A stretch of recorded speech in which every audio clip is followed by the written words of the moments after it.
कोकणातील मुलं ही नेहमीच अव्वल असतात आणि असं म्हटलं तर वावगं ठरणार नाही, कारण त्यांच्यासाठी करणारे इथले पालक, इथले शिक्षक हे नेहमीच सातत्याने धडपड करत असतात. आणि तशीच एक शाळा जी महाराष्ट्रातील आता अव्वल ठरणार आहे, एक अव्वल शाळा ठरलेली वातानुकूलित शाळा जी आहे ती कणकवली तालुक्यातील वारगावची शाळा. या शाळेमध्ये जर वैशिष्ट्य पाहिलं तर या शाळेतील अगदी लहान अंगणवाडी जे आहे त्या अंगणवाडी पासून ते 7वी पर्यंतचे वर्ग जे आहेत ते वातानुकूलित केलेले आहेत. आणि जिल्हा परिषदची ही पहिली शाळा असेल, जी राज्यातील पहिली शाळा असेल ज्यामध्ये वातानुकूलित व्यवस्था जी आहे ती या शाळेने केलेली आहे.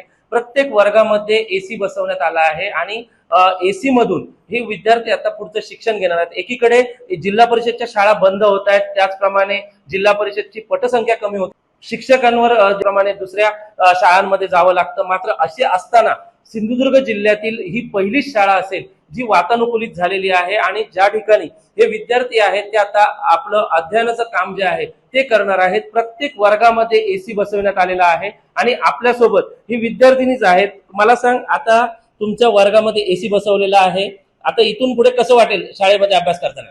आम्ही यापूर्वी गरमीत बसून अभ्यास केला आहे, पण यानंतर मात्र आम्ही एसीच्या थंडगार हवेत बसून अभ्यास करणार आहोत. हा आमचा नवीन अनुभव आहे.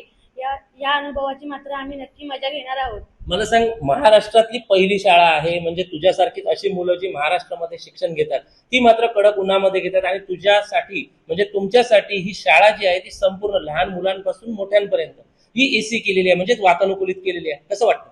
छान वाटतंय मला. छान वाटतंय. अभ्यास करणार? हो.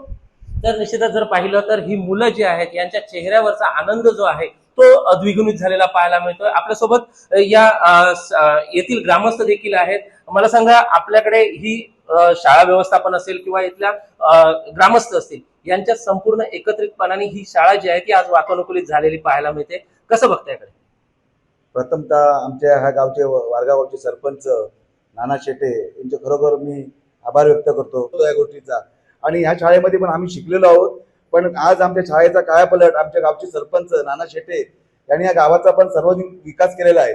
आणि गावाचा विकास करत असताना इथल्या भौगोलिक परिस्थिती शाळा आहेत किंवा इतर ज्या गावात त्या सगळ्या समस्या आहेत ते चांगल्या पद्धतीत काम करून चांगल्या पद्धतीत सोडवतात आणि आम्हाला खरोखर त्यांना आभार त्यांचे मी व्यक्त करतो. तर निश्चितच जर पाहिलं तर प्रत्येक शाळा अशी व्हावी जेणेकरून जिल्हा परिषदच्या विद्यार्थ्यांना जे अगदी तळागाळातून, अगदी खेड्यापाड्यातून, डोंगर वस्तीतून, वाडी वस्तीतून येतात, त्यांच्यासाठी अशा जर सुविधा मिळाल्या तर निश्चितच जिल्हा परिषदसाठी एक आदर्श असेल आणि हा महाराष्ट्रासाठी निश्चितच एक आदर्श ठरणारी ही वारगाव शाळा नंबर 3 असणार आहे, एवढं मात्र निश्चित आहे. व्हिडिओ जर्नलिस्ट आणखी विशाल रेवडेकर, LS मराठी, सिंधुदुर्ग.